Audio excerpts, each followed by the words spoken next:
듣다 보면 내공이 쌓이는 방송 2시간 철학의 돌풀입니다. 라안입니다. 지니입니다. 네, 반갑습니다. 저희는 요한네스 힐슈베르거의 서양 철학사 상권 고대와 중세를 읽고 있고요. 플라톤을 읽고 있습니다. 그리고 진리의 대상 이데아를 살펴보고 있는데요. 오늘 할 내용은 135쪽부터 들어가도록 하겠습니다. 바로 읽어볼게요.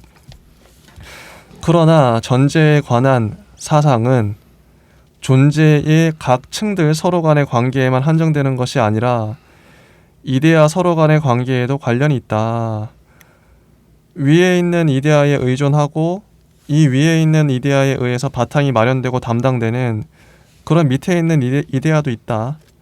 하위에 있는 여러 이데아들은 항상 상위에 있는 한 가지의 이데아 안에 그들의 전제와 밑바탕을 가지고 있으며 또다시 이 상위의 이데아들에 의해서 보다 폭이 넓고 보다 높은 여러 이데아들 안에 근거를 두게 되므로 한 가지의 족보에 있어서처럼 토대가 되는 이데아들은 점차로 줄어드나 보다 폭넓고 포괄적이라는 뜻으로 보다 힘이 세기도 하다.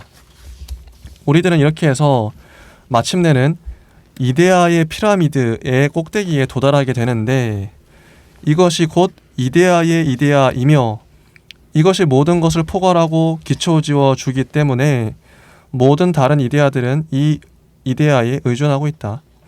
눈에 보이는 것들의 세계에서는 태양이 모든 것들에게 존재와 생명과 가지성을 부여하는 것처럼 보이지 않는 것의 세계에 있어서는 이데아의 이데아가 모든 존재자들에게 본질과 가지성을 부여한다. 그러나 이 이데아의 이데아 자체는 그 어느 것에도 의존하지 않고 있다. 바로 이런 이데아의 이데아가 곧 절대자요, 스스로 만족하고 있는 자이다. 그래서 이 이데아의 이데아는 이미 일반적인 뜻의 존재가 아니다. 즉 모든 존재들은 그 근거를 필요로 하나 절대자는 이와 다르다. 절대자는 자기 자신을 통해서 있으며 따라서 힘과 품위에 있어서는 다른 모든 것들보다 우월하며 모든 존재들의 저편에 있다. 이렇게 됨으로써 우리들은 다시 선 그 자체의 이데아에 이르게 되었는데 이 선 자체의 이데아는 이미 윤리적인 가치의 문제를 추구했을 때 이르렀던 문제이다. 자, 이 존재 이데아의 피라미드 나왔어요. 이데아의 피라미드 나왔고 절대자 나왔습니다. 피라미드 올라가다 보니까 물론 이제 피라미드에서는 하단부 조금이라도 아래에 있는 애들이 위에 있는 애들보다 존재가 좀 옅은 애들, 위로 올라갈수록 존재 강도가 점점 세지고 가장 꼭대기에 있는 게 절대자, 스스로 만족하고 있는 자, 신이죠. 뭐 선 그 자체의 이데아인 거죠. 가장 상층부 피라미드의 꼭대기. 요런 거 저는 이제 요것도 이제 좀 뭐 같은 맥락으로 계속 비판하고 있는데 위계를 둔다는 것 자체가 플라톤이 이런 이데아론 때문에 국가주의로 전락하기 쉬운 것 같아요. 국가의 명령을 따라. 군대도 마찬가지죠. 상명하복.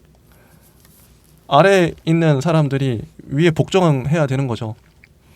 국가주의 되게 쉬워요. 되게 뭐 나치 이런 것처럼 이용당하기 쉬운 이론이지 않나. 위계를 둔다는 것 자체가 이제 이미 에러가 생겼다. 저는 이렇게 보는데 어떻게 생각하세요? 저는 여기서 궁금한 게 네. 플라톤은 이데아가 그렇게 있고 신이 있다고 믿었잖아요. 네. 근데 플라톤은 이 세상을 어쨌든 자기가 생각하는 질서에 그렇게 맞게끔 만들고 싶었다는 것인데 그 신의 부재가 플라톤에게 어떤 느낌으로 다가왔었을까? 계속 신을 증명하는 말을 하고 있지만 아무 응답도 해주지 않는 신을 스스로는 또 믿었다는 거잖아요. 원래 제일 힘든 거라고 생각하거든요. 신뢰와 믿음의 감정에 관한 부분에서 대답이 없을 때 나 혼자만 심지어 뭔가 산에서 정상에 왔다고 메아리를 쳐야 정상에 온 게 느껴졌다라고 말하는 사람들도 있듯이 아무리 올라가도 오르려고 해도 응답하지 않으니까 그래서 더 올라가면 있을까 어, 생각하고 올라가지 않았을까 생각을 해보게 됐습니다. 응답 없는 신의 응답을 받기 위해서 끊임없이 진리를 추구했던 다른 선지자와는 다르게 스스로 내가 신의 부응자다라고 말하지 않았잖아요. 신의 부응을 오히려 이데아에게 넘겨줬지. 그러니까 선지자처럼 행동하지 않았다. 네. 내가 신의 사제가 아니다 이런 거죠. 신이 이미 이 세상에 왔다 간 흔적을 찾아서 그러다 보니까 이데아라는 게 그 흔적이지 않을까 이렇게도 생각해 보게 됐습니다. 그럴 수 있겠네요. 진희님은 이거 어떻게 보셨나요? 저는 아직 이 문단의 마무리를 덜 읽었다고 그럼 생각해서 더 읽어볼까요? 네, 바로 여기- 아래 읽어주시죠 그러면. 네네. 네. 그 이사상과 더불어 이 부분은 이제 이 후대 철학에 미친 영향이고요. 건너뛰어서 플라톤의 형이상학에 있어서로 이제 시작되는 131쪽 것이다까지가 이제 여기에서의 마무리입니다. 아, 그래서 보면 플라톤의 형이상학에 있어서 모든 존재들이 다 상위의 이데아에 의해서 지탱되고 있다고 이해된다고 한다면 모든 존재자들 안에서 감추어 있는 이 이데아들을 이끌어내고 그 타당 범위와 나눠져 나감을 추구하는 것. 제일 시급한 과제라는 것을 말할 것도 없다 이렇게 얘기를 하는데 여기서 이제 변증법이 나옵니다. 이렇게 하는 데에서 플라톤의 변증법이 생긴다. 플라톤의 변증법이란 존재의 근거로서의 로고스를 통해서 존재를 해명하는 것이다. 여기까지를 읽었는데요. 네. 네. 그래서 이제 변증법 이제 앞선 시간에 우리가 정치 철학에 꿈이 많았던 사람으로서 이제 철학자가 되길 원했고 그리고 그 철학으로 인해서 이 모든 존재자들 안에서 감춰져 있던 이데아들을 이끌어내는 과정이 사실은 젊은이들을 이끌어내려고 추동하려고 했던 그 목적이기 때문에 그러겠네요. 변증법도 사실은 그 이제 정치가를 양성하기 위한 플라톤의 어떤 시도였던 거죠. 그 맥락으로 읽었습니다. 네. 아 진짜 이게 가치가 있는 게요. 젊은이들 안에 니들 안에는 이데아가 있어. 너희들의 이데아, 그 이데아는 건 잠재성, 뭐 가능성 이런 거잖아요. 얼마나 희망적이야. 이게 그 젊은이들 막 꿈에 불타가지고 그게 내 안에 이데아가 있다고? 좀 더 높은 가치, 상위의 이데아를 향해서 학문을 갈고 닦고 좀 더 선하게 살고 바르게 살고 이게 이렇게 플라톤 철학이 이런 건 좋은 것 같아요. 이 도덕 필연적으로 윤리적인 것과 맞닿을 수밖에 없고 좀 더 높은 가치 이게 이런 게 인간이 없으면 저 생각해봤는데 위계라는 게 꼭 나쁘지만은 않다. 윤리적인 것들 당연히 이제 완전한 좀 더 완벽한 사람의 모습은 좀 더 윤리적이고 좀 더 바르게 살고 이런 거잖아요. 그런 건 되게 좀 우리가 추구해야 할 가치인데 그런 거 없이 그냥 뭐 어떤 위계도 없어. 이렇게 되면 세상이 다 혼란스러워지지 않을까? 근데 어떤 이데아의 그 피라미드가 필요할 수밖에 없겠네. 이런 생각도 들더라고요, 솔직히. 전 그랬습니다. 전 약간 듣다 보니까 그 플라톤의 이데아가 동양의 사주랑 또 비슷한 느낌을 받은 거, 그러니까 왕의 상이라든지 막 이런 이미 정해져 있던 운명론 이런 느낌으로 너는 왕이 될 제목이다 이런 느낌으로 설득하는 느낌처럼 들려가지고 사람들을 정도전이 이방 아닌데 이성계를 찾아냈듯이 막 그런 느낌을 좋습니다. 약간 받은 것 같습니다. 아 이런 거 좋아요. 네. 그리고 중간에 이제 우리 생략하긴 했지만 잠깐 이제 이데아로 인해서 이념사적인 근원이 생겼다 뭐 이렇게 나오는데 한번 읽어볼게요.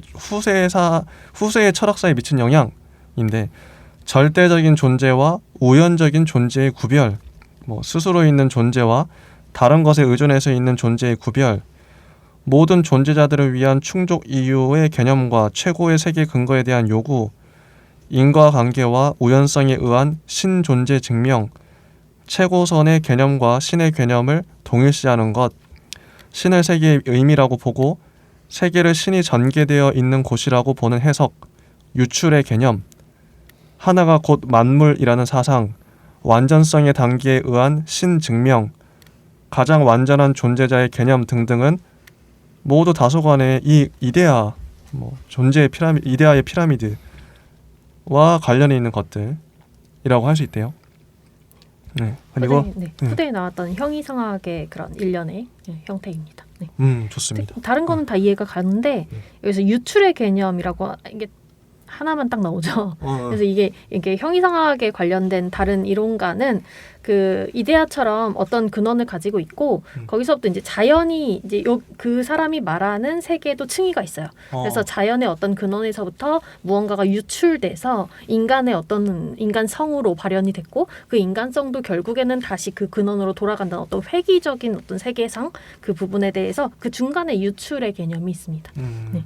좋습니다. 유출이 다음에도 이제 또 나올 거예요. 자, 이제 137쪽 이제 요 문단 한번 라하님께서 읽어주시죠. 사람들은 사람들. 사람들은 보통 플라톤의 병증법에 있어서 제일 먼저 논리적인 측면을 보게 되며 특히 후기의 대화편들에서는 이런 논리적인 뜻으로 플라톤의 분명한 변증법적인 관심을 찾아낼 수가 있다. 실제로 이런 변증법적인 관심이 있다. 플라톤에게 있어서 이데아는 우선 논리적인 뜻을 지니고 있다. 이데아는 개념이며 개념으로서 이데아는 여러 가지 논리적인 내용들을 제시한다. 이 논리적인 내용들에 의해서 이렇게 있는 것 자체의 성질이 다른 것과 구별되게 특정 지어진다. 그 다음에 보편적인 개념으로서의 이데아는 유와 종이며 그래서 다른 하위 개념, 상위 개념 및 동위 개념들과 연결되어 있다. 개념들이 이렇게 얽혀 있는 것을 추구하는 것은 병증법이 할 일이 있다. 병증법이 할 일이 있다. 할 일이다. 여러 개념들을 올바르게 구별짓고 동일한 개념에다 서로 다른 뜻을 부여하지 않고 서로 다른 개념들에다 동일한 뜻을 부여하지 않는 것을 우리들은 병증법적인 학문의 과제라고 할 수 없겠는가? 따라서 이렇게 할 수 있는 사람은 하나의 개념이 그것들끼리 서로 대립하고 있는 많은 개념들 전체에 뻗쳐져 있다는 사실일까? 서로 다른 많은 개념들을 하나의 개념에 의해서 밖으로부터 감싸진다는 사실을 알고 있으며 더 나아가서는 하나의 개념이 다른 모든 개념들과 관련되어 있다는 사실과 마침내는 많은 개념들이 서로 완전히 대립하고 있다는 사실도 알게 된다. 즉 하나하나의 경우에 있어서 어디까지는 융합이 이루어지고 어디까지는 융합이 이루어지지 않는가 하는 것을 개념에 따라 구별할 줄 안다는 것이다. 사람들은 이러한 조치를 취할 때 위에서 아래로 내려가면서 보다 보편적인 유개념을 그 종으로서 잘게 나누고 이 나눠진 것을 다시 계속해서 나눠 내려감으로써 개별자, 즉 그 이상 더 나눌 수 없는 것에게까지 나눠 내려간다.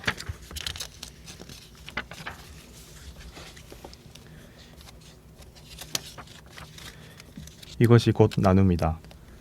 이런 것을 위한 한 가지의 예는 소피스테스에 나오는 낚시꾼의 개념에 관한 정의다. 또 사람들은 밑에서 위로 올라감으로써 개별적인 것에서 보편적인 것을 이끌어내고 이 보편적인 것에서 보다 더 보편적인 것으로 계속해서 거슬러 올라감으로써 마침내는 그저 모든 존재를 다 내포하고 있는 가장 보편적인 이데아까지 올라가게 된다. 이런 것이 좁은 뜻의 변증법이다. 좋습니다. 이데아 이제 저는 이 중간에 있던 인용문 소피스테스를 인용한 부분이 재밌었어요.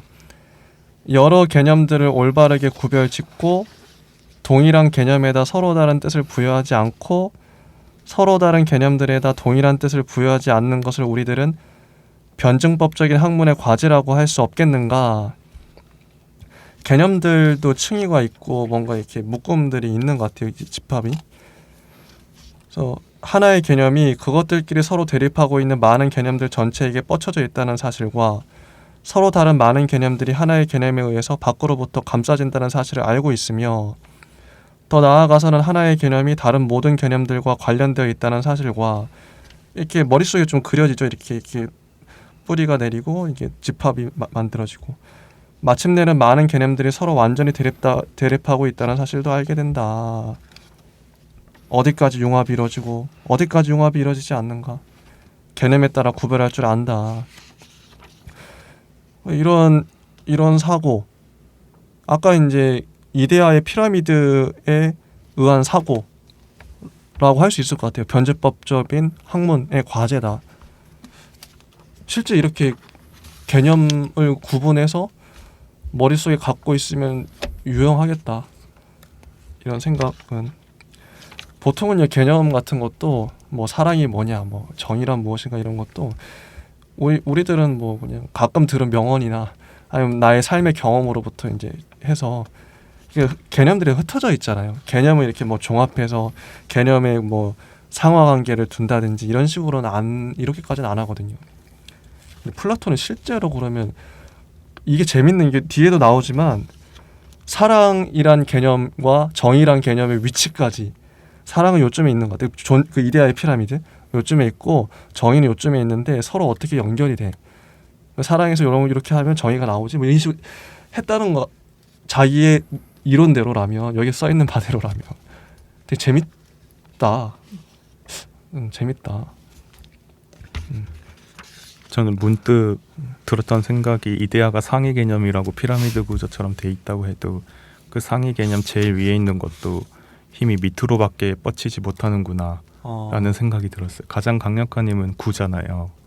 블랙홀이 그거를 증명하고 있고 사방으로 모든 것을 끌어당기고 있는데 이 이데아는 밑으로 자신 밖에 있는 밖에 끌어당기지 못하고 있고 아니면 서로 힘이 있어서 적당한 거리를 유지하는 거거나 둘 중 하나만이 해당하는 경우니까. 이거 되게 좋은 통찰인데요. 놀라운데요. 그러니까 이게 위로는 못 간다는 거죠. 힘이. 네. 무조건 하향하는데 좋은 지적인 것 같아요. 진짜 피라미드 생각해 보니까 혹시 그래서 다른 불교나 이런 데서는 가장 강한 힘을 만다라라고 표현을 하고 있잖아요. 만다라. 네. 그게 원인가요? 네. 이거 진짜 재밌는 게 동양식 사고는 원형일 수도 있겠는데 서양식 사고를 대표하는 플라톤은 피라미드 삼각형의 사고를 하고 있다. 이게 좀 생각해볼 지점이네요. 재밌네요 이거 피라미드형 사고.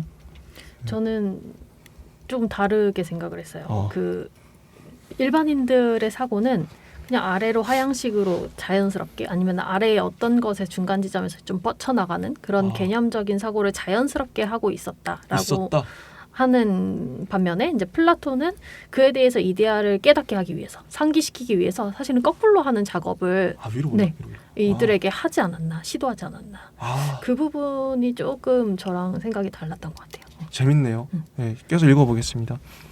138쪽의 중간 문단을 요거 한번 진희님께서 읽어주시죠. 중간 문단 글 하나부터 읽을까요? 여기서는 형이상학적인 의미가 나옵니다. 플라톤에게 있어서는 개념들의 논리적인 내포와 외연의 문제는 전제 즉 모든 존재를 거머쥐고 있는 존재 근거로서의 로고스만큼 중요하지가 않다. 여기서는 좀 어려워지죠. 그의 변증법은 그의 형이상학에 이바지한다. 플라톤이 만년의 대화편들에서 논리적인 문제를 다루고 있을 때에도 이런 일은 그의 철학에 분열이 생겼다는 것을 뜻하는 것이 아니라 그가 미리부터 길을 터놓았던 것들을 자세하게 설명한 것에 지나지 않는다.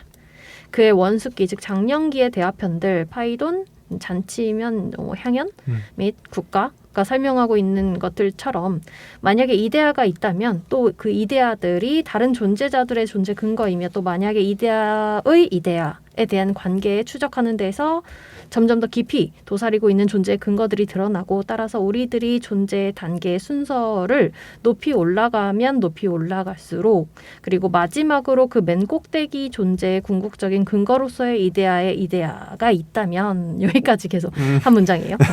그러하다면 플라톤은 일단 이 모든 것들을 떠받쳐주고 있는 이 로고스라는 밑받침을 파헤쳐보지 않을 수 없었을 것이다. 메커니즘 얘기를 하고 있는 것 같아요. 이러한 일은 마치 숫자놀이처럼 개념을 위해서 개념의 장난을 하고 있는 것이 아니며 여기서 중요한 문제로 있는 것은 세계의 구조에 대한 이데아를 밝혀냄으로써 존재 전체를 밝혀내는 것이다. 그러한 시도를 한 작업이고요. 저 중간에 갑자기 질문이 생겼는데 별로 중요한 질문은 아닌데 여기 지금 파이돈이랑 잔집, 국가 이런 부분을 소크라테스의 입을 빌려서 말하고 있는 부분들인가요? 아니면 플라톤이 스스로 그냥 이야기 소크라테스가 등장하면서 나오는 부분인가요? 중간중간에 소크라테스가 등장하는 것도 있고요. 소크라테스 말고 이제 여기에 말하고 있는 뭐 소피스트들이 등장하기도 하고 다른 제자들이 등장하기도 해서 그 목소리로 대화편을 구성하고 있는데요. 그 대화가 진짜 대화였느냐는 알 수가 없습니다. 플라톤이 이제 네. 재구성을 했을 수도 있고. 네. 그리고 변증법은 순수한 물리학이요, 순수한 생물학이며 순수한 인간학이다. 왜냐하면 변증법은 모든 학문 영역에서의 선천적인 진리들을 발견해냄으로써 이 부분이 중요한 것 같아요. 가장 밑바닥에 있는 존재 관련을 발견해내는 것이기 때문이다. 그리고 마지막으로 변증법이 존재 전체를 총괄하여 보고 이 존재는 어디에나 선의 이데아가 있다는 것을 발견해낸 한 우주 안에서 신의 발자취를 더듬는 것이 변증법이 할 일이다. 이제 여기서의 신이라고 하면 진짜 신이 아니고요. 신적인 어떤 것을 얘기를 하겠죠. 플라톤이 신이라고는 하지 않고 선의 이데아라고 하고 있지만 국가에서 분명히 알 수 있는 바와 같이 그의 변증법은 신으로 향해 나아가는 영혼의 이해, 여행 뭐 이런 거 여기서 이제 불멸론이 나옵니다. 즉 사람들은 계단을 올라가는 것처럼 형상에서 형상으로 올라가 전제가 없는 것에까지 올라간다. 왜냐하면 이 전제가 없는 것에 지탱되어 있는 이 모든 단계들, 이 모두 그에게로 나아가고 있는 것이기 때문이다. 그리고 사람들은 이 전제가 없는 것으로부터 다시 내려와 어디에로든 옮겨갈 수 있다. 왜냐하면 모든 존재들은 이 전제가 없는 것의 풍부함에서 흘러나와 이제 여기서 이제 유출 개념이 계속 나죠. 네. 맞네요. 이것에 의해 자리가 정해져 있기 때문이다. 국가가 철인 왕들에게 요구했던 것 바로 이것인즉 그들이 존재의 가장 깊은 연관을 꿰뚫어보고 세계와 삶의 어디에서나 신의 이데아 자체가 빛나고 있는 것을 보고 또 그것을 다른 사람에게도 보여주어 이 영원한 원형을 본받아 각자의 진리와 올바름 속에 본래적인 자기 자신을 정립케 하는 것을 알리고자 하는 것이다. 정치철학의 맥락이죠. 이렇게 보자면 플라톤에게 있어서 참된 뜻의 변증법은 단순한 논리학 이상의 것이다. 그의 변증법은 언제나 형이상학이요. 이러한 한 동시에 윤리학, 교육학, 정치철학의 기초가 되는 것이기도 하다. 네. 좋습니다. 형이상학에 대해서 궁금해지죠. 형이상학의 질문은 띵띵은 무엇인가? 이죠. 아까 이제 우리 앞 시간에서 인가에 대한 질문을 했는데요. 형이상학의 질문이 왜 중요한가가 네. 아마 그 질문의 형태랑도 관련이 있습니다. 우리가 같이 피라미드처럼 이데아를 이해하고 있는데 그냥 우리가 평소에 하는 말을 통해서 살펴보면 나 수업 있어 이러면은 언제 있는데? 몇 시에 있는데? 어디서 하는데? 누구 수업인데? 뭐 이렇게 내용을 물어보잖아요. 그러면 일단 수업에 대한 이해도는 다 있는 거예요. 그럼 개념 그 수업이 어느 위치에는 있겠지만 그 관련 개념상들은 전부 다 이해를 하고 있는 거죠.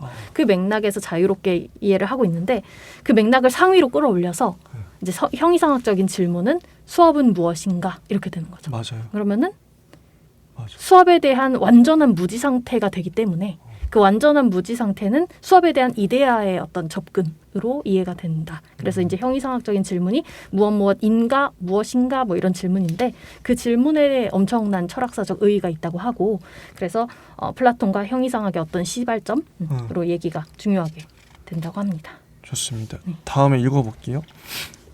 그런데 플라톤에게 있어서의 변증법은 요거 재밌어요. 헤라클레이토스 학파.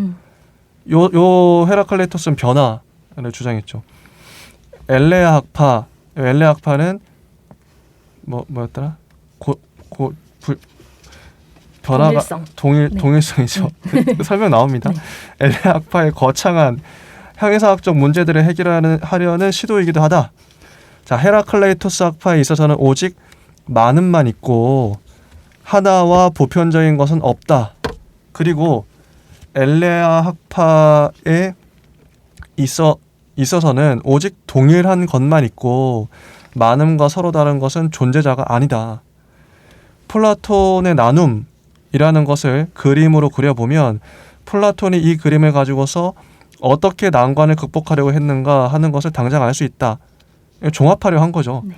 우리들은 한 가지의 예로서 소피스테스에 나오는 낚시꾼에 관한 개념을 변증법적으로 정의하는 것을 들어보기로 하자. 이러한 개념 규정은 기술이라는 보편적 개념을 부분으로 나누고 이 나눠진 것을 다시 나누고 해서 마침내 찾고 있는 개념, 낚시꾼이 튀어나올 때까지 나눠 나가는 것이다. 여기 그림이 하나 나와요. 140쪽에. 그림이 제가 이해를 했어요. 이게 단순한 건데 그림을 이따구로 좀 그려놔가지고 이거 막 수영도로 만들어야 되는 그렇죠? 예, 이게 제가 설명을 해볼게요. 기술이 양갈래로 나뉩니다. 맞아요. 만드는 기술과 일을 하여 얻는 기술 두 가지로 나눠요. 일을 하여 얻는 기술은 또 양갈래로 나눕니다. 교환에 의해 얻는 기술, 직접 점유하여 얻는 기술로 나눠져요. 그리고 직접 점유하여 얻는 기술은 투쟁에 의해 얻는 기술과 꾀로서 얻는 기술로 나눠져요. 이런 식으로 물리적으로 뺏는 것과 머리를 쓰는 것과 맞아요. 그래서 꾀로서 얻는 기술은 무생물을 얻는 기술과 생물을 잡는 기술 계속 내려가요. 육상동물 잡는 기술, 수중동물 잡는 기술 뭐 이렇게 계속 내려갑니다. 자, 요런 그림이고요.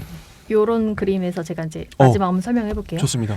이제 여기에서는 아마 번역의 문제도 좀 있을 것 같고요. 이제 풀이를 해본 사람들이 이제 관련된 전체적인 도식을 이제 의미화 뭐 이런 것들을 이제 해놓은 바가 있더라고요. 여기서 보면 무생물을 얻는 기술, 생물을 잡는 기술 이렇게 해서 점점점 기술 밑으로 내려가서 결국에는 이 낚시꾼이라는 사람을 규정하기 위한 작업이에요. 이 전체가. 네. 그래서 맨 마지막에 보면은 어떤 기술 가로치고 갈고리 이렇게 돼 있잖아요. 네. 이게 이제 낚시꾼이라는 뜻이에요. 네. 이게 낚시꾼이구나. 네. 갈고리가. 그래서 무생물을 얻는 기술, 생물을 잡는 기술, 그리고 이제 어떤 생물이냐에 따라서 이제 걸어다니는 육상동물, 그리고 수중 헤엄치는 기술. 그런데 헤엄치는 것들 중에서는 하늘을 헤엄치는 애가 새, 이제 그리고 물을 헤엄치는 애가 물고기다. 이러면서 이제 물고기로 빠져 들어가면 그물로 잡느냐, 아니면 이렇게 작살로 잡느냐, 뭐 이런 것들. 그리고 아니면 밤에 잡느냐, 낮에 잡느냐, 네. 그리고 위에서 여기 이제 작살이 또 나오네요. 밑에 작살로 찔러서 잡느냐, 아니면 이렇게 갈고리로 이제 잡느냐. 그래서 이제 즉 밑에 나오는 개념이 낚시꾼이다. 이렇게 나오는데요. 맞아요. 이게 나중에 이제 소피스트들이랑 다른 개념, 다른 직군에 있는 사람들 있죠. 뭐 정치가나 뭐 이런 것들. 그걸 사람들을 분류하는 데도 쓰인다고 합니다. 이 낚시꾼에 대한 개념을 이제 뭐 여기 육상동물을 잡는 기술, 수중동물을 잡는 기술 요런 데에서 소피스트들을 설명하기 위해서 소피스트들은 이제 걸어다니는 사람을 낚는 사람이다. 뭐 이런 형태로 이제 육상동물로 빠져나가고요. 재밌네요. 네, 그래서 결국에는 그들은 사기꾼이다 이렇게 결론되는 그런 하나의 도식으로 쓰인다고도 합니다. 이게 아까 말했던 그 이데아의 피라미드를 이런 식으로 할 수 있다는 거잖아요. 개념의 연결성. 개념. 네. 되게 재밌다 이렇게 나누니까. 그래서 요 설명을 읽어볼게요. 개념들을 이렇게 분석해 놓은 것을 잘 살펴보면 세 가지의 사실이 밝혀진대요. 첫째로 보편적인 유가 그것에 속하는 모든 것들을 스스로의 보편성 속에 내포함으로 다양한 것들의 통일에 관해 말을 하는 것이 실제로 뜻이 있는 일이라는 것이다. 보편성, 통일에 대한 얘기를 하는 거죠. 그러나 이와 꼭 마찬가지로 보편적과 나란히 개별적인 것들이 있기 때문에 다양한 것에 말하는 것도 뜻이 있는 일이다. 그러니까 이 도표를 보면 보편과 특수, 보편과 개별을 동시에 얘기하고 있다. 이게 이제 하나의 포인트. 결국 이제 뭐 엘레아 학파와 헤라클레이토스 학파를 종합한 거죠. 이 도표가 기술이. 자, 둘째로 모든 것을 동일하다고 하는 것도 뜻이 있다. 즉 소위 모든 다양한 것들이 본질적으로 종과 이데아에 관여하고 있으며 실제 이 도표를 봐도 관여하고 있죠. 이런 점에서 이들은 동일하다. 그러나 다른 편으로는 바로 이 그림과 이 그림에서 나눠 놓은 것은 일관해서 본질적이고 동일한 이데아와 더불어 동시에 이 이데아와 구별되는 많은 것들이 나타난다는 사실을 드러내 보여주고 있다. 동일하면서도 구별된다. 이게 모순되는 게 같이 있는 거죠. 마지막으로 어떻게 해서 많은 존재자들이 동시에 비존재자인가 하는 것도 밝혀진다. 즉 어떤 다른 것에 관하여는 존재인 것을 역시 비존재라 해도 옳다. 왜냐하면 이 존재인 것은 바로 그 다른 것은 아니기 때문이다. 우리들이 일단 이데아 공동체의 비밀을 꿰뚫어보고 나면 이것이냐 저것이냐 하는 것이 옳은 것이 아니라는 사실을 인식하게 된다. 즉 헤라클레이토스냐 엘레아 학파냐 하나냐 많은 것이냐 오직 동일한 것뿐이냐 오직 서로 다른 것들 뿐이냐 하는 양자택일이 아니라 이것도 좋고 저것도 좋다고 하는 것이다. 그 어느 당파도 어떤 참된 것을 보고 있다. 하나와 많은, 동일한 것과 서로 다른 것, 존재자와 비존재자, 이와 같이 두 가지가 다 있는 것이다. 이 대립되어 있는 것들에다 다리를 놓아 종합에 이르게 하는 열쇠는 관여라고 하는 사상이다. 이 사상은 서로 다른 것들을 무시하지 않으면서 동일한 것을 보고 있는 것이다. 요렇게까지 설명이 끝나요. 이거 어떻게 보셨나요? 재밌죠? 이렇게 종합하려는 시도. 헤라클레이토스와 엘레아파를 종합했다. 이 도표가 좀 재밌기도 하고 좋았던 것 같아요. 이데아론 하나로만 이해하려고 하면 사실 이 부분이 좀 애매해지죠. 이것도 좋고 저것도 좋고 두 가지가 다 있다. 이 맥락이 사실 이해가 안 될 수도 있는데 어떤 동일성을 기점으로 하고 이제 맨 처음에 이제 앞 시간에 말씀드린 것처럼 존재와 무에 대해서 얘기를 하고 있죠. 그래서 존재와 무가 가능하면 존재도 무도 아닌 것도 가능하다. 이런 맥락을 사실은 플라톤이 취함으로써 헤라클레이토스와 엘레아파를 종합하고 있고요. 그것이 이제 도시커를 했을 때 이 도식일 것 같고. 네, 좋습니다. 저는 플라톤의 가장 아픈 손가락이라 볼 수 있는 악을 여기선 어떻게 규정했을까가 궁금했습니다. 진짜 궁금하네. 아포리아로 남아있다 이렇게 하면서 이제 여기 오늘 우리 149페이지 마지막에 끝나고 있습니다. 아마 악을 규정해보자라고 한다면 또 재밌는 논의가 많아질 것 같긴 해요. 맞네. 계속 읽어볼게요. 141쪽에 요 두 번째 뭐 이제 우리는 한번 읽어주시겠어요? 이제 우리는 위에서 말한 것들을 미루어 플라톤에 있어서 이데아의 여러 가지 서로 다른 뜻들을 단정할 수가 있다. 논리적인 뜻에 관해서는 이미 위에서 다 말을 해두었다. 즉 이데아는 보편적인 개념이며 사고의 수단이라는 것이다. 이러한 뜻은 소크라테스부터 이어오는 유산이다. 그리고 개념은 유명론적인 뜻으로 여러 가지 징표가 모여있는 것이라고 이해되어서는 안 되고 보편 타당성을 지닌 통일적이고 정신적이며 직관적인 형상이라고 이해되어야 한다. 왜냐하면 이런 형상은 대상에 관계되어 있기 때문이다. 우리는 이런 것을 두 번째 뜻에서 당장 알 수가 있다. 즉 이데아는 항상 실체이며 따라서 참된 존재로서의 사물 자체를 뜻한다.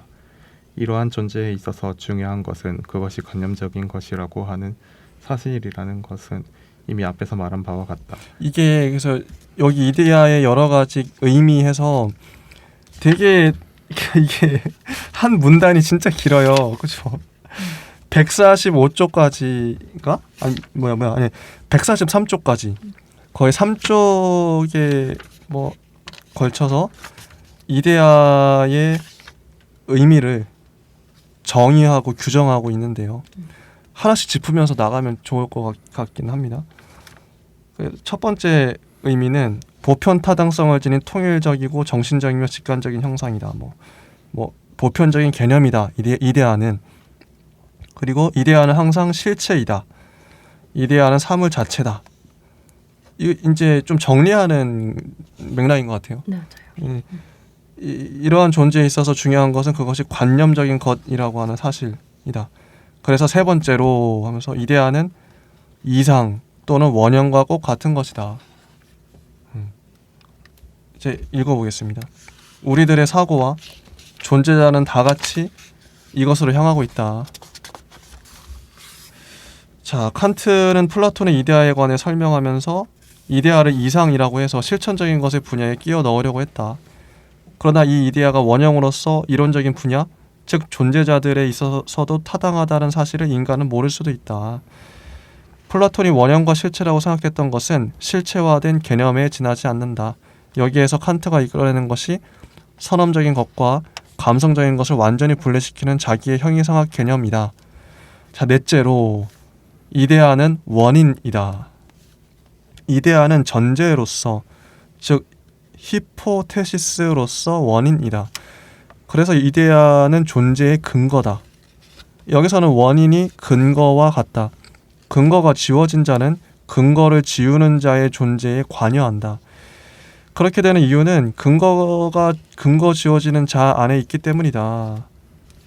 플라톤은 소크라테스로 하여금 다음과 같이 말하게 하고 있다. 그는 소크라테스 이전의 철학자들이 말하는 물질적인 원인으로부터 세계의 생성에 관한 참된 설명을 기대할 수 없었으며 따라서 자기는 제2의 여행에서 이데아로 향하게 되었다는 것이다. 이데아는 새로운 종류의 원인이며 형상적 원인 또는 이상적 원인이라고 하는 것이다. 우리들은 하나의 그림과 그것을 모사한 것과의 관계를 생각해 보면 이 원인을 가장 잘 상상해 볼 수가 있다. 모사를 당한 대상은 형상적으로 그것을 모사한 형상의 원인이다. 이 모사한 형상은 모사를 당한 것에 관여하며 모사를 당한 것은 모사를 한 것에 현존하고 있다. 티마이오스는 온 세계가 하나의 모상이라고 단언하고 있다. 데미우르고스는 영원한 이데아를 고려하여 만물을 창조하였다는 것이다. 이렇게 해서 이데아의 5번째 뜻이 생기는데 이 5번째 뜻의 특성은 목표요, 목적이라고 하는 것이다. 이데아 이외의 것들은 항상 이데아를 위해서 존재하고 있다. 이데아는 목적이다. 보다 일반적으로 말하자면 모든 존재자는 한 가지의 뜻을 지니고 있으며 이 뜻에 의해서 항상 어떤 보다 높은 것에 이끌려진다는 것이다. 이 보다 높은 것에 이끌려진다는 말은 세계 안에 있는 보다 높은 것으로 나아가려는 노력이요 동경이다. 모든 감각적인 것은 이데아와 같아지려고 한다. 이데아는 목적으로서 추구되는 한 일종의 가치라고 보여진다. 이러한 관찰 방법에 의해서 플라톤의 형이상학에는 일종의 목적론적 특징이 끼어들게 된다. 플라톤은 보다 낮은 모든 것들을 보다 높은 것들로부터 설명하며 그 반대로 하지 않는다. 이게 재밌죠? 그에게 있어서는 높은 것들이 낮은 것들의 발전에 의해서 생기는 것이 아니다. 다윈이 가정하고 있는 바와 같은 기계론적 원인의 바탕을 두고 있는 종의 진화는 플라톤에게 있어서는 발전이 아니라 수습을 할 수 없는 혼란이다. 체계화되지 않은 힘이 무의미하게 날뛰는 곳에서는 어떠한 형상도 형성될 수가 없다. 이 체계화된 힘이 바로 이데아겠죠. 그래서 플라톤에게 있어서는 모든 발전이 의미와 목적을 예견함으로써 위로부터 조종되는 것이다. 그래서 아까 이제 국가주의 얘기도 할 수밖에 없었던 거예요. 국가 위로부터의. 자, 플라톤은 관념론적인 형태학의 대표자다. 여기서도 태초에 말씀이 있었느니라. 이거는 이제 기독교의 명제이기도 하죠. 태초에 하나님이 말씀으로 세계를 창조하시죠. 하는 명제가 그에게 들어맞는다. 아낙사고라스가 목적 원인을 만물을 지배하는 원인으로 만들지 못했다고 플라톤은 나무라고 있었는데 이제 그 자신이 이 일을 해내는 것이다. 모든 종속적인 것은 보다 높은 것을 위해 존재하고 있고 이 보다 높은 것은 그보다 더 높은 것을 위해 존재하고 있다. 이렇게 해서 마침내 절대자에게로까지 거슬러 올라갈 수가 있다. 이게 되게 논쟁적인 말인데 결국 만물은 이 절대자를 위해 존재하고 있다는 것이다. 플라톤의 논리로 가면 이렇게 갈 수밖에 없어요. 만물이 있는 이유는 결국 그 절대자 하나를 위해서, 그 피라미드니까. 이게 하나님을 위해서 모든 만물이 존재해. 이런 거죠. 이렇게 해서 만물은 하나의 우주이며 존재하고 있는 모든 것이 꼭대기를 향해 지워져 있는 일종의 존재의 피라미드이다. 피라미드에 있는 모든 것들은 꼭대기에 이르려고 애쓰고 이 꼭대기를 사랑한다. 이 사랑에 의해서 세계에 있는 존재는 목숨을 이어간다. 존재 자체는 이데아로 나아가려는 노력이요. 그러니까 존재 자체가 우리가 살아가는 이유가 이데아로 나아가려는 노력이라는 거죠. 이데아 안에서 따라서 이데아 안에서 쉼을 찾는 것이다. 그리고 모든 다툼, 모든 노력은 주 하나님 안에서의 영원한 쉼이다. 이렇게 나와요. 자, 이거 어떻게 보셨나요?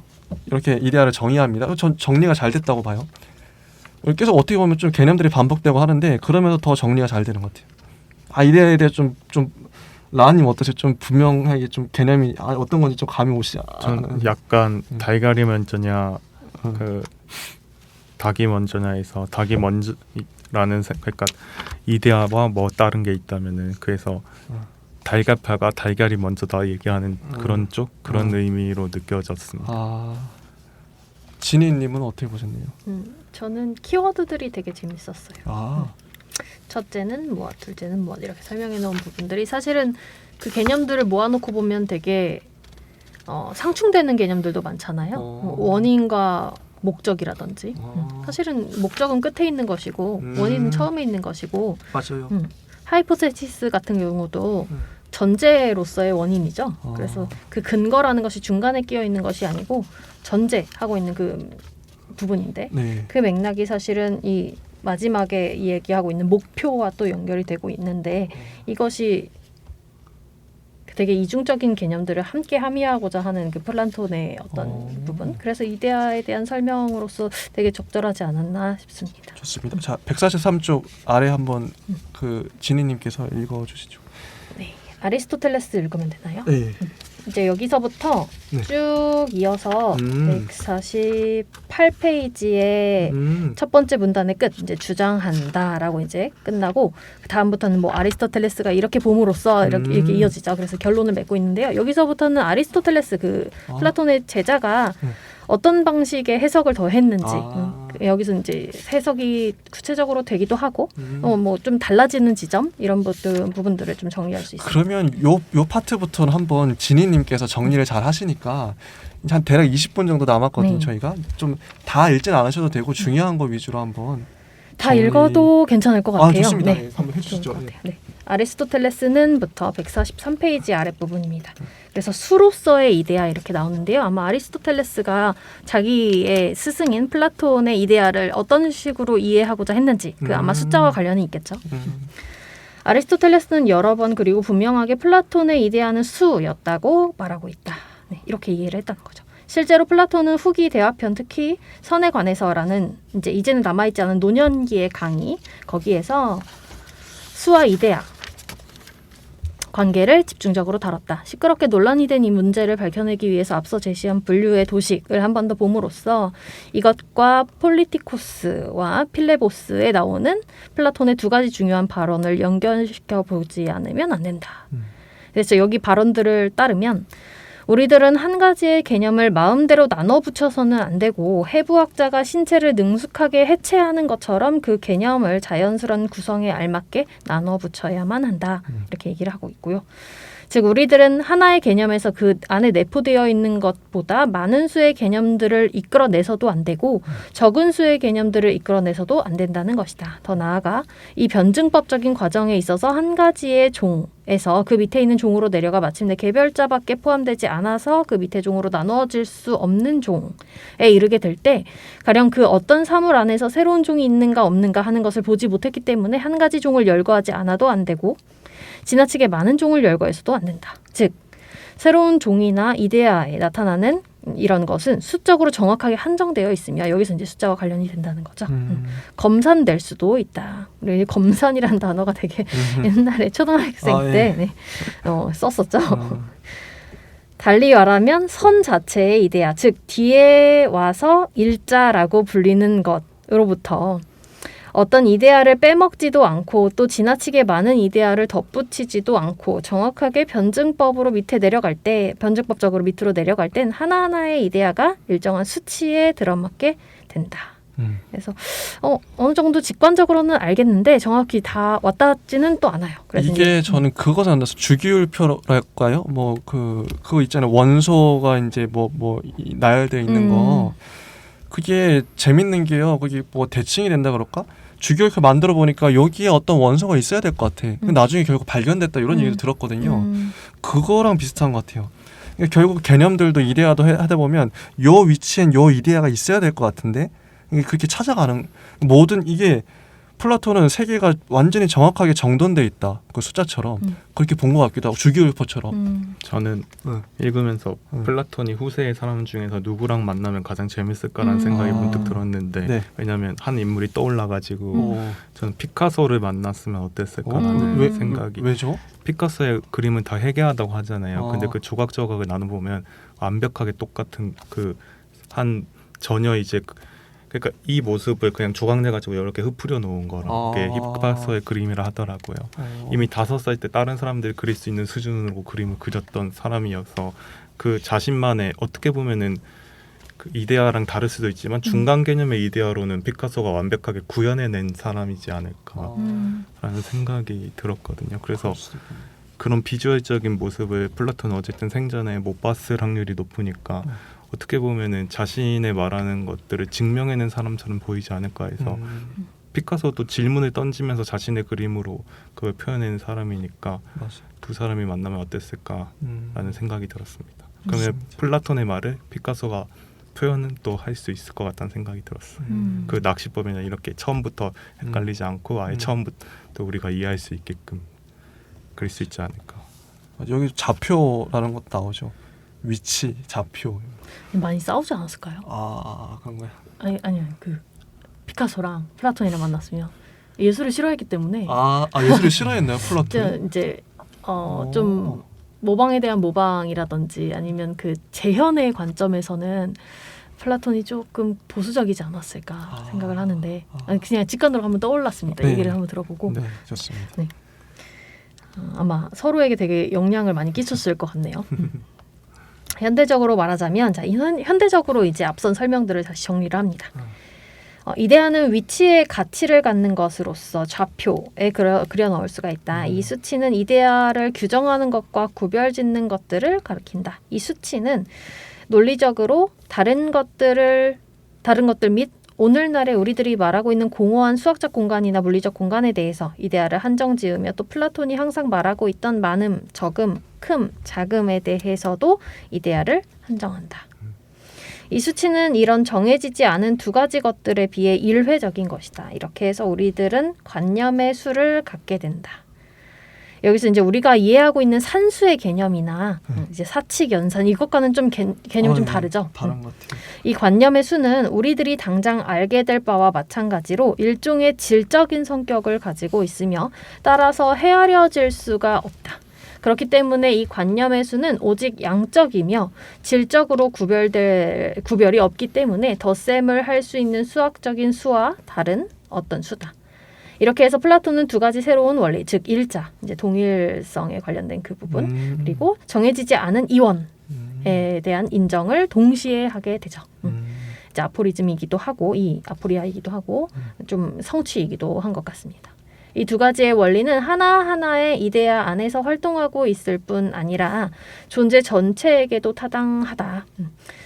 그리고 이 두 가지가 존재자의 본질을 이룩하면서 동시에 일자에서 이데아가 순차적으로 생겨나는 것을 규정하는 것들이기 때문에 이데아와 존재를 만들어내는 두 가지 원리가 된다.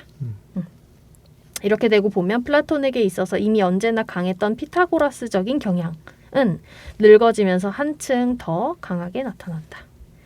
그래서 아리스토텔레스는 이런 문제에 있어서도 피타고라스 학파와 플라톤을 같은 것으로 다룬다. 그러나 플라톤 자신은 자기의 관념적인 수와 피타고라스의 수학이 다르다고 분명하게 지적했었다. 여기 이제 이 밑으로는 피타고라스와 플라톤의 공통점을 주목해서 아리스토텔레스가 얘기했던 거와는 별개로 피타고라스의 빚은 많이 지고 있지만 플라톤이 피타고라스와 달라지는 지점을 좀 얘기를 하고 있습니다. 그래서 이 슬기로운 사람들 이제 폴리티코스 여기에서 이제 개별적인 사물을 나타내는 것이라고 인정하고 있었던 수는 마음대로 선택된 것이며 일종의 장난이었다. 이들은 4를 정의, 5를 결혼, 7을 행운이라고 보았었다. 그러나 플라톤은 수가 선 그 자체나 혹은 일자에서 하나하나의 이데아들이 존재론적으로 생겨나오는 순서에 따르는 것이라고 주장한다. 이 부분이 사실 한 번 읽어서는 잘 안 들어옵니다. 그래서 그 밑에 아마 또 설명이 나올 텐데 우리는 수학적인 수도 하나의 원리에서 생겨나는 것이 아닌가? 하고 물을 수도 있는 바로 저도 그렇게 질문이 들었는데요. 플라톤의 선에 관해서라는 만연의 강의를 많이 포함하고 있는 에피노미스는 이제 이 책에서는 자연의 순서가 실제로 하나와 두 배로 만드는 것, 즉 두 배로 만들기도 하고 반으로 만들기도 하는 둘의 본성에서 나오는 것이라고 보고 있었다. 그래서 아예 생각하는 자체가 달랐던 거죠. 산수의 그런 일회적인 아니면 정해져 있는 그런 법칙과는 조금 다른 측면을 봤던 것 같습니다. 그래서 고대 아카데메이아는 이렇게 추리하는 것과 수학적인 수의 관념적인 수에 대한 관계를 많이 다루었다. 특별히 아리스토텔레스는 형이상학에서 이 문제에 관해서 스승과 대결을 하고 있는데 이데아론의 발생과 그 뜻에 관해서 아리스토텔레스가 자세하게 설명해주고 있다. 그래서 플라톤은 일찍부터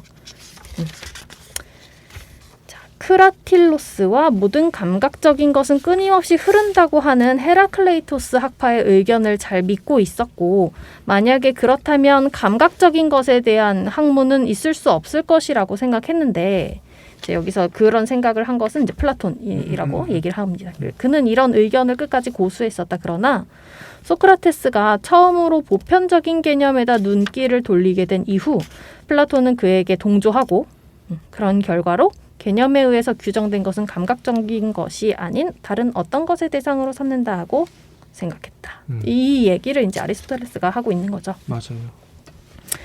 어려웠는데요. 저는 이해를 하시면서 읽으셨나요? 이 부분? 소크라테스와 플라톤의 관계. 플라톤이 이해했던 자기가 받은 그 누구냐 피타고라스의 영향 어디서부터 어디까지라고 생각했을까요?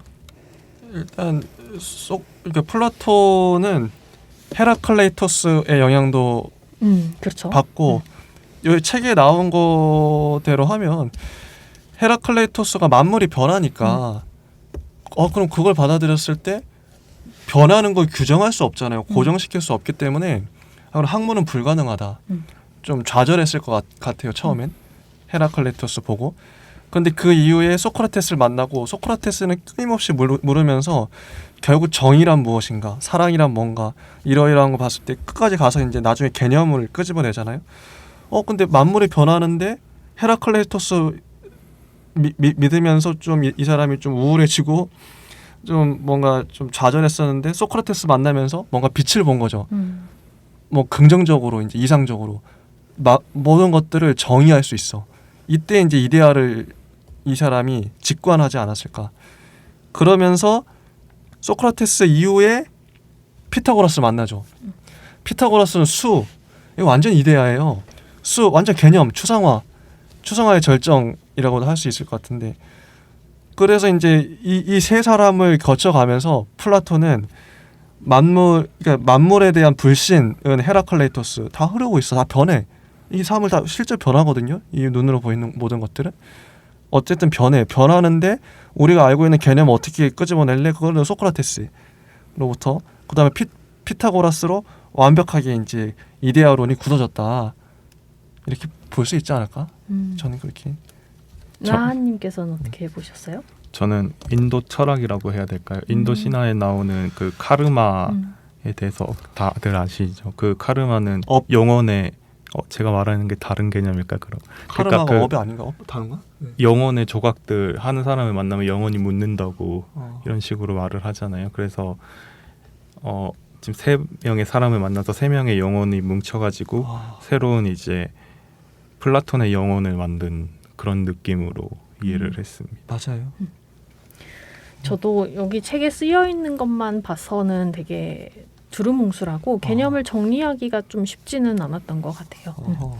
계속 읽어보면 왜냐하면부터 읽겠습니다. 146페이지 첫 번째 문단의 중간쯤이고요. 네. 그 어떤 감각적인 대상을 보편타당하게 규정한다는 것은 이것들이 계속해서 변하고 있는 한 불가능하다. 네, 이 부분이 이제 돌풀님이 해주신 얘기고 그는 이런 종류의 감각적인 것이 아닌 존재자들에게 이데아라는 이름을 붙여주고 감각적인 사물은 이 별도의 존재자들과 나란히 있으며 이것들로부터 이름을 얻게 된다고 가르쳤다. 왜냐하면 이데아가 같은 이름으로 불리는 개별적인 많은 사물들의 관여에 의해서 존재하고 있기 때문이다. 얘기를 하죠.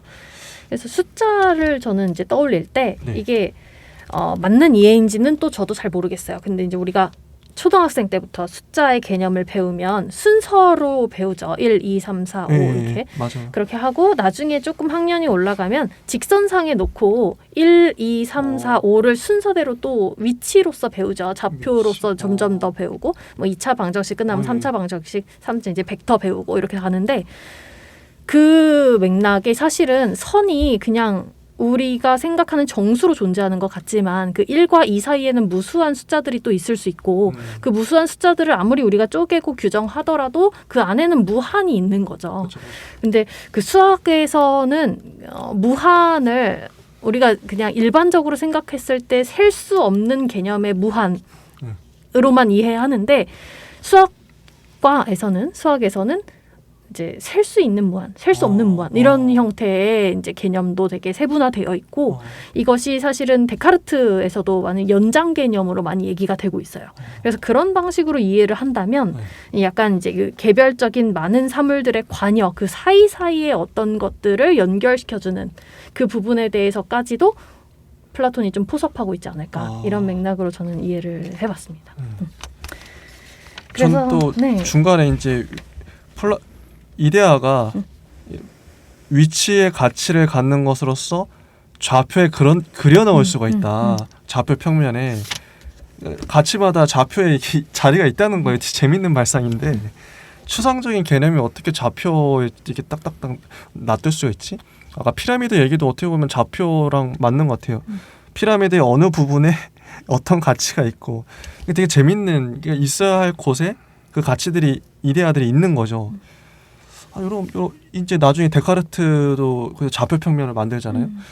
그런 것도 그렇고 재밌다. 맞아요. 네, 그런 생각이 들었어요. 전 약간 어린애 같은 발상으로 갑자기 생각이 들었던 게 수천 년, 수만 년 전에도 태양은 태양이었잖아요. 근데 지금 태양보다 훨씬 더 큰 안드로메다라든지 우드은하라든지 이런 항성들이 발견돼도 태양은 여전히 태양이잖아요. 그런 것처럼 이데아도 그런 개념으로 이해하면 그나마 좀 쉽지 않을까라는 좀 이상 뭔가 이제 그 이상의 말은 덧붙일 수 없지만 그렇게는 생각해 볼 수 있다는 생각이 들었어요. 거의 다 이제 2장도 안 남았어요. 이제 제가 읽어보면 순수히 역사적으로 보자면 사실 이데아로는 아리스토텔레스가 말하고 있는 바와 마찬가지로 헤라클레이토스와 소크라테스 사이의 항쟁의 산물이기도 하다. 플라톤은 헤라클레이토스로부터는 눈에 보이는 세계에 관한 판단을 이어받고 소크라테스로부터는 진리와 학문 자체에 대한 고집과 특히 보편타당한 개념들에 대한 고집을 이어받는다. 그러나 만약에 보편타당하게 알려지는 것이 있다면 이 알매 대응되는 것, 즉 객관적으로 생각될 수 있는 대상, 특히 아리스토텔레스가 말하고 있는 이데아가 있어야만 한다. 이러한 대응되는 한 가지의 대상이 있어야만 한다고 하는 사실의 객관적인 근거는 인식론적인 실제론과 이원론에 뿌리박고 있는데 이 인식론적인 실제론과 이원론은 고대 철학 전체의 특징이며 파르메니데스가 사고와 존재는 동일하다고 하는 고전적인 말로 표현했다. 이렇게 해서 플라톤에게는 하나의 새로운 세계가 생겨나게 된다. 이 새로운 세계는 그의 인식론적인 실제론에 의해 추진된다. 이 실제론은 모든 사고에 의해서 미리 발견되고 또 사고에 비해 항상 먼저 있는 그 어떤 것만을 대상으로 삼는다. 또 이데아가 변하지 않고 영원히 스스로와 동일하다고 하는 사실도 꼭 같은 전제에서 생긴다. 플라톤은 주관적인 사고 속에서 항상 자체와 동일한 개념들을 발견했다.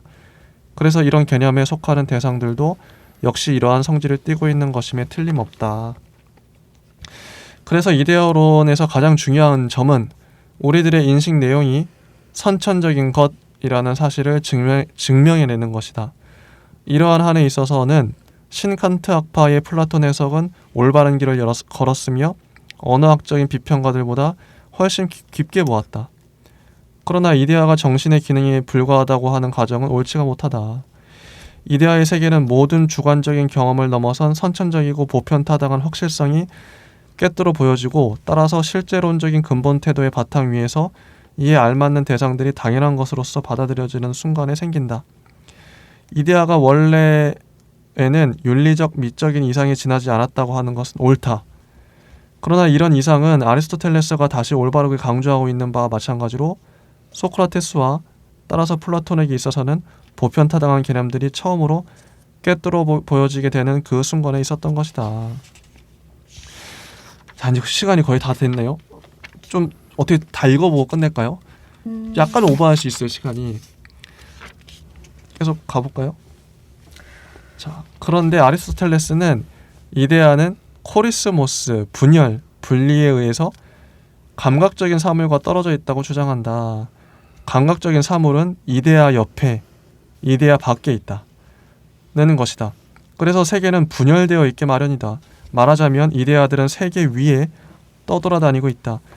그래서 중세기의 사상가들은 이 이데아를 항상 분리되어 있는 형상이라고 하였으며 라파엘은 그의 작품 아테나의 학원에서 이에 알맞게 얼굴을 하늘로 향해 치켜들고 있는 플라톤을 묘사했던 것이다.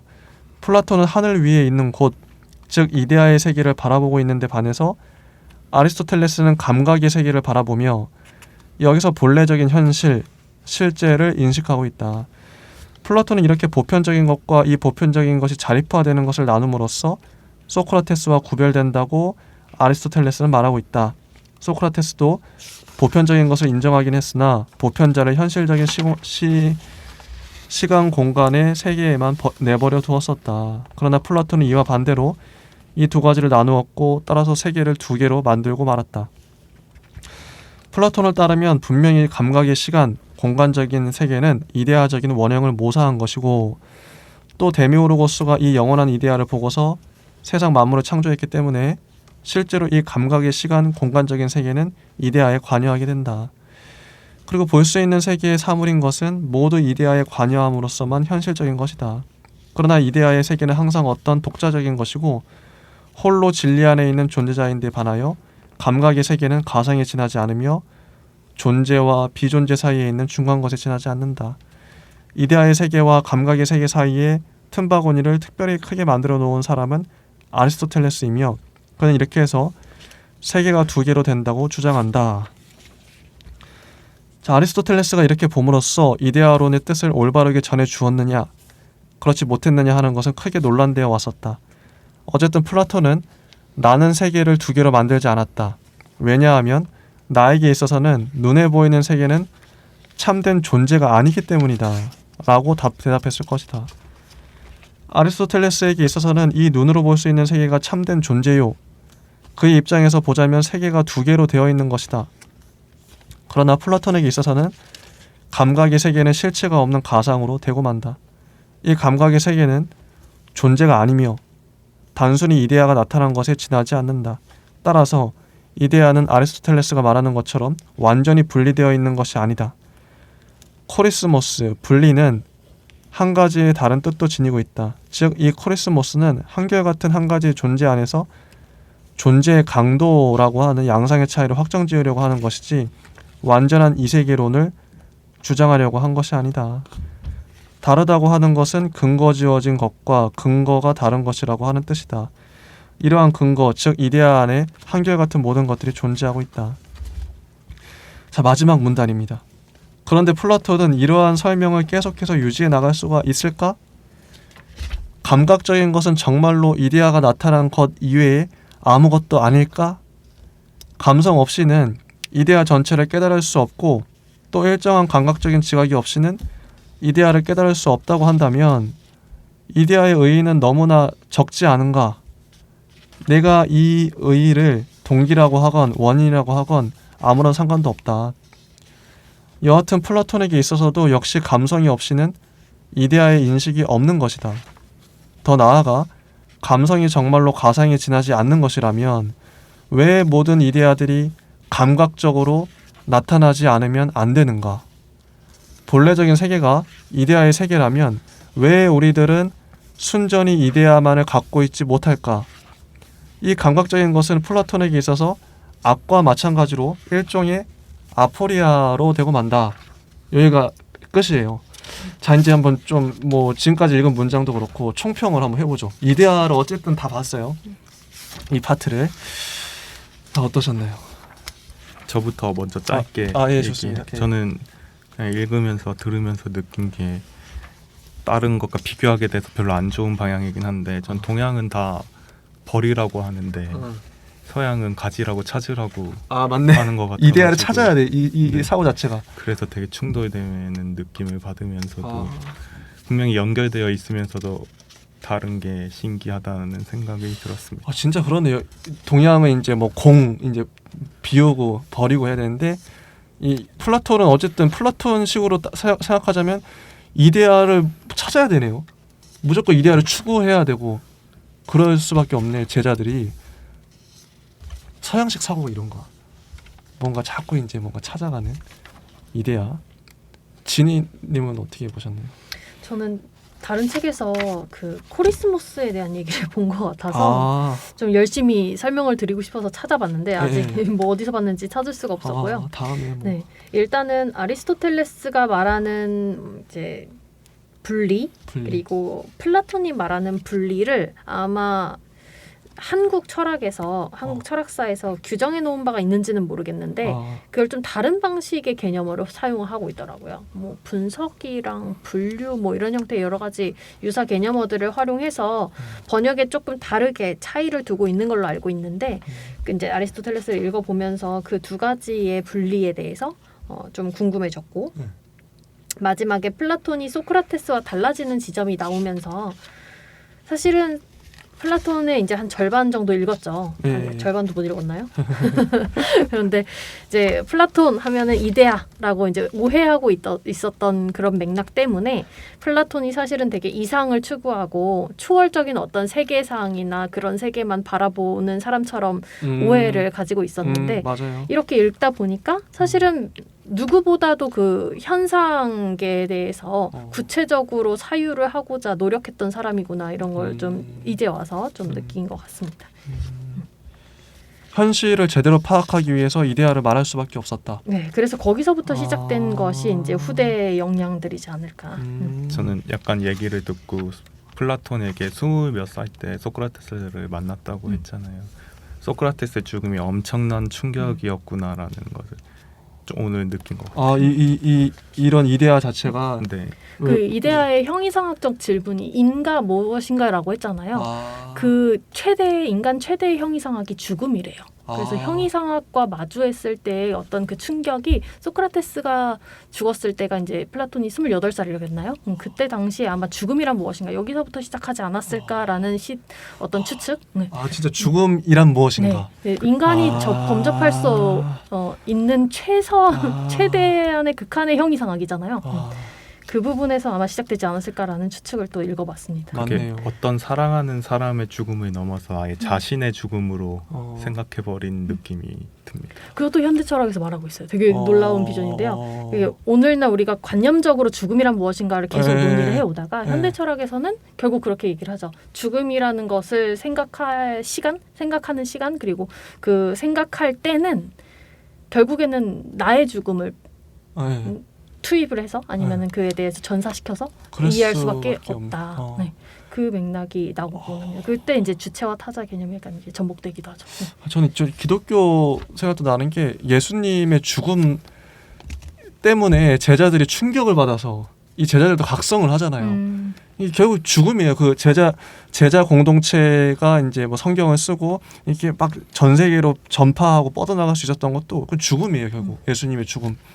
예수란 사람이 또 중간자이기도 했고요. 그렇죠? 네. 모든 소년 만화의 클리셰죠. 뭔지 알 것 같아요. 재밌네요.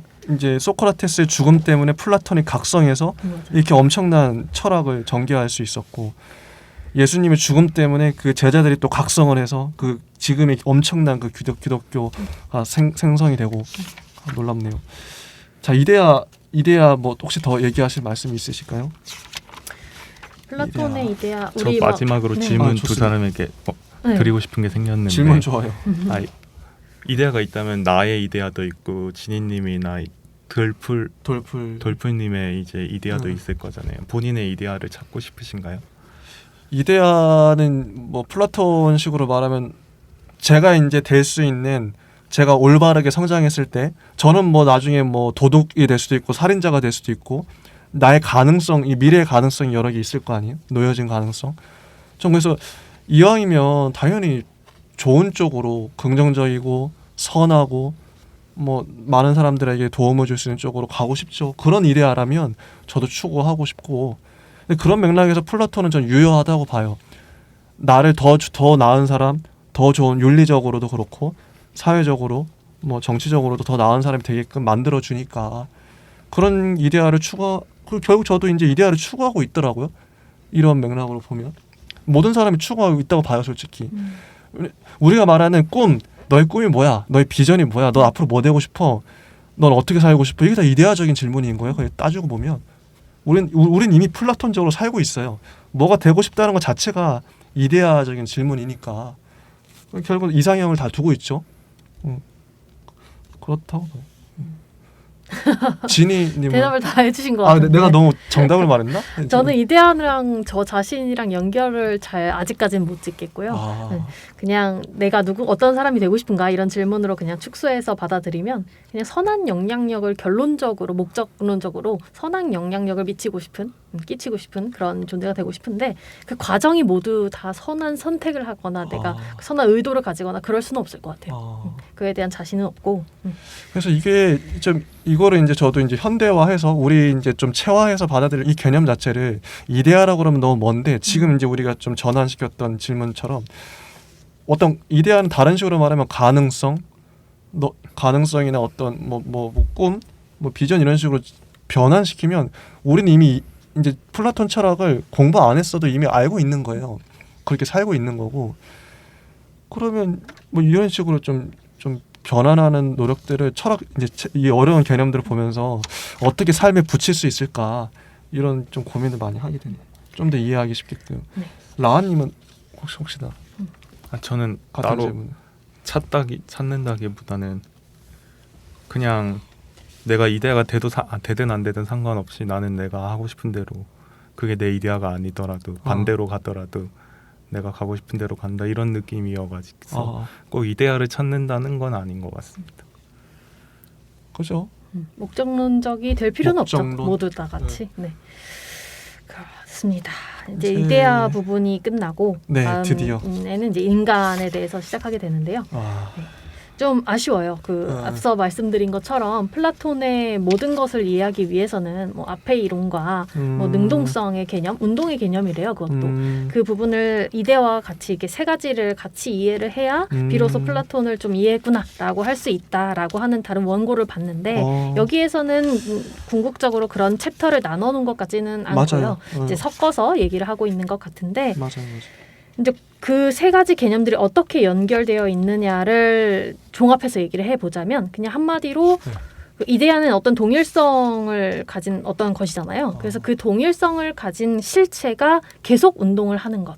그래서 그 맥락을 계속 상기하시면서 플라톤의 개념을 이어서 읽어보시면 조금 이해가 갈 수도 있지 않을까, 도움이 되지 않을까 싶습니다. 그러니까 모든 인간이 마땅히 되어야 하는 그 인간의 이데아가 있으니까 그 동일하게 다 되어야 된다는 거죠. 이데아. 어떤 이데아라는 이쪽으로 가야 동일성을 돼. 상정해 놓고 그게 이제 고정점으로 딱 움직이지 않게 있는 것이 아니라 이제 헤라클레이토스의 어떤 것과 다들 같이 움직인다는 거죠. 그 움직이는 운동성에 대해서도 충분히 플라톤이 예견하고 있구나. 이데아를 이게 재밌는 게 이데아를 규정할 수가 없는 게 우리가 이데아를 알 수가 없으니까 그냥 다 나름 다 사람마다 추측을 다 하고 있고 그래서 이데아도 좀 변화한다. 원래는 고정돼 있지만 이 플라톤의 말대로라면 근데 사람마다 다 이데아를 파악하는 게 좀 상상하는 게 다르기 때문에 마땅한 인간이 무엇인가 이것도 사람마다 다 다르고 좋은 인간. 저는 지난주만 해도 신이 이데아를 만든 건지 알았는데 여기서 다시 보니까 이데아를 보고 신이 세상을 창조했다라고 나오잖아요. 맞아요. 그래서 이데아는 뭔가 아직도 잘 모르겠습니다. 그래서 앞으로 우리 반복할 테니까요. 이 책 말고도 다른 책에서도 이데아가 나오고 공부하다 보면 반복하다 보면 나름의 이데아를 그러니까 굳이 플라톤이 이런 이데아로 말하지 않았더라도 나의 이데아, 나는 이렇게 이데아를 해석해 이런 것도 찾아가는 것도 재밌을 것 같아요. 네, 이데아를 경유하는 방법은 아마 사람마다 다 다를 수는 있겠는데 이데아가 달라지진 않으니까 또 어디 도망가지 않으니까 계속 읽으면 될 것 같고요. 아직도 네. 멀었네요, 플라톤. 네. 100쪽 정도의 분량이에요. 참 다음 주에 그러면 저희가 그 150쪽 인간이라는 파트를 읽고 와서 또 나눠보도록 하겠습니다. 네, 그럼 인사드리죠. 네, 네. 감사합니다. 네.